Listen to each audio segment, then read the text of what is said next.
как да Пилат допрашивал нашего Господа Иисуса. Потому что евреи обвиняют Иисуса. Он хочет стать королем. Но Пилат допрашивал Господа. Нашего Господа Иисуса не был царем. А что насчет короля евреев? Пилат селшал, что Господ Иисус – царь иудеев. Но он не король евреев на земле. То другой мир. То не человеческий мир. То не евреи на земле. Так что? А Пилат решил освободить Господа Иисуса. Давайте посмотрим, что там было. О! Пилат сказал то и вшел к евреям. Я не знаю, в чем его вина. У вас есть обчай. На каждую Пасху я хочу освободить одного заключенного. В готов отдать его емне. Позвольте емне освободить короля евреев. Они кричали, нет. Он хочет Белабу. Бараба, бандит. Пилат также знает, как спасти Христа. И за его еврейского короля. Дело не в том, что я того хочу. То не еврей на земле. Он от Бога. А сейчас? Они сказали нет. Он хочет Белабу. Какой тут Бараба? Убийца. Евреи не хотят отпускать. Иисус, который никогда не совершил ничего плохого. Почему они так ненавидят Господа? Он здесь. Так говорит Господь своим ученикам. Они будут ненавидеть меня без причин. Те, кто ненавидит меня, ненавидят и моего Отца. Зачем ненавидеть Господа без причин? Господь когда-нибудь делал то? Делал ужасные вещи, чтоб бъде малък разпятен. Или ты сказал что-нибудь? Слово против закона. А потом разпят? Никогда не делал ничего плохого. И не сделал ничего плохого. А перед Богом? И уж тем более не найти ничего плохого. Тогда зачем разпят нашего Господа? То еврей. Ненавижу Господа. Кто ненавидит Господа? Ненавист к Богу. Потому что все, что делает Господь, делает Бог. Дух Божий сделал то через Господа Христа.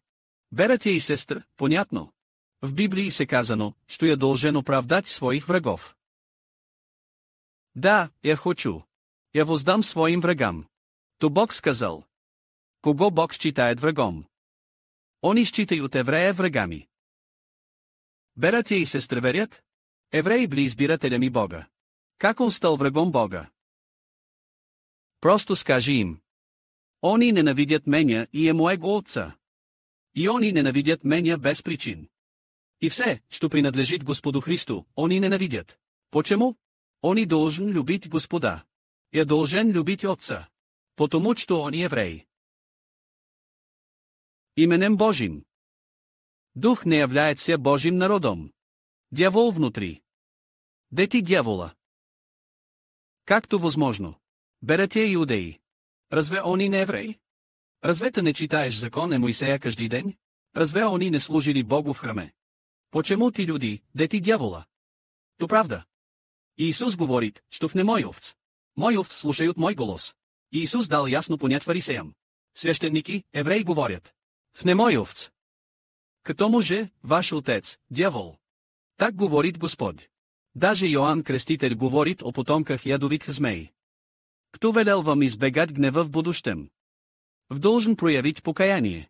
Подходящия плод. Не говорите, что сноди Авраама. То сам Йоанн Креститель. Кто является потомком змей? Говори еврей. Священник говорит, что фарисеи. Они были детьми Авраама. Избиратели Бога. Они лучше всех знают закон Моисея. Как стать потомком змей? Потому что их дух не Бог. Их дух не исходит от Святого Духа. Дух других.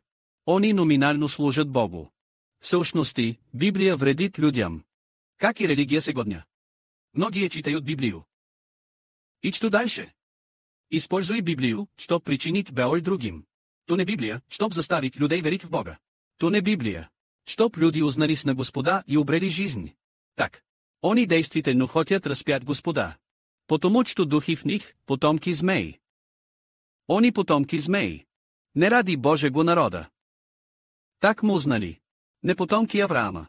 Все люди Божии. Большинство потомков Авраама. То не народ Божий. Лиш малая част народа Божего. Слава на Татко и Господ, амин.